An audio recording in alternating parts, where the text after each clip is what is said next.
Sebelumnya, Satrio Sumantri Brojonegoro menyatakan telah menyerahkan surat pengunduran diri sebagai Menteri Dikti dan Saintek. Satrio menyatakan mengundurkan diri karena merasa kinerjanya belum bisa memenuhi harapan pemerintah.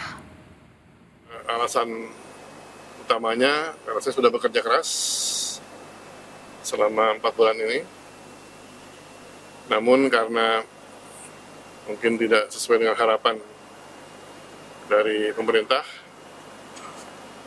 ya saya lebih baik mundur daripada diberhentikan. Dalam 100 hari pemerintahan Presiden Prabowo Subianto, Menteri Satrio Sumantri Brojonegoro menjadi salah satu menteri yang mendapatkan sorotan masyarakat. Kalau kita ingat 20 Januari lalu, Saudara, ASN Kementerian Dikti berunjuk rasa. Mereka protes Mendikti Saintek kala itu Satrio Brojonegoro dianggap telah melakukan penggantian pejabat tidak sesuai prosedur. ASN Kementerian Dikti juga menuding Menteri Satrio melakukan pemecatan sepihak terhadap beberapa pegawainya tanpa alasan yang jelas. Satrio telah membantah memecat pegawai. Ia hanya memindahkan atau memutasi pegawai-pegawai di lingkungan Kementerian Dikti Saintek. Tidak ada yang diberhentikan sama sekali, itu yang menjadi bahan pemberitaan. Jadi yang ada adalah mereka yang saya pindah tempat, mutasi atau rotasi. Tidak ada pendidikan sama sekali. Menjelaskan semua tujuan kami seperti apa dalam rangka memenuhi permintaan dari Presiden Prabowo Subianto. Kemudian saya jelaskan juga proses mutasi tersebut merupakan keniscayaan dari sebuah organisasi yang berjalan dengan baik.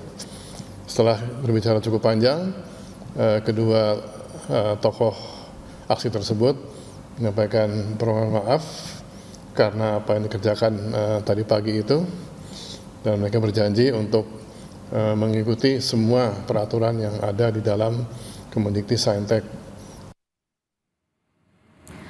Satrio Sumantri Brojonegoro juga menjadi sorotan saat rapat tentang efisiensi anggaran di Komisi 10 DPR pada 12 Februari lalu. Kala itu Satrio menyebutkan uang kuliah tunggal atau UKT di perguruan tinggi negeri kemungkinan akan naik imbas adanya kebijakan efisiensi anggaran. Saat itu Satrio menjelaskan efisiensi anggaran akan menyasar pada kegiatan bantuan operasional perguruan tinggi negeri atau BPOTN yang pagunya 6 triliun rupiah dipangkas hingga 50%.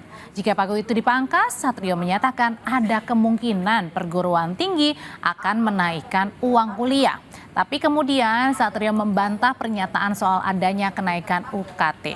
Satrio menegaskan dalam melakukan efisiensi tidak ada pemotongan anggaran pendidikan tinggi untuk beasiswa dan KIP kuliah sehingga UKT-nya tidak naik.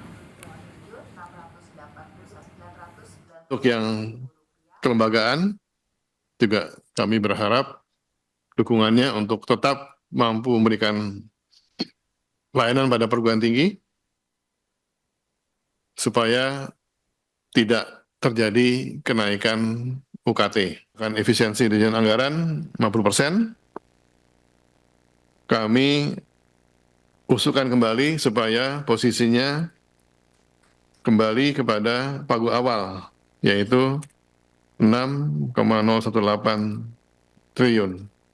Karena kalau BPOTN ini dipotong separuh, maka ada kemungkinan perguruan tinggi harus menaikkan uang kuliah.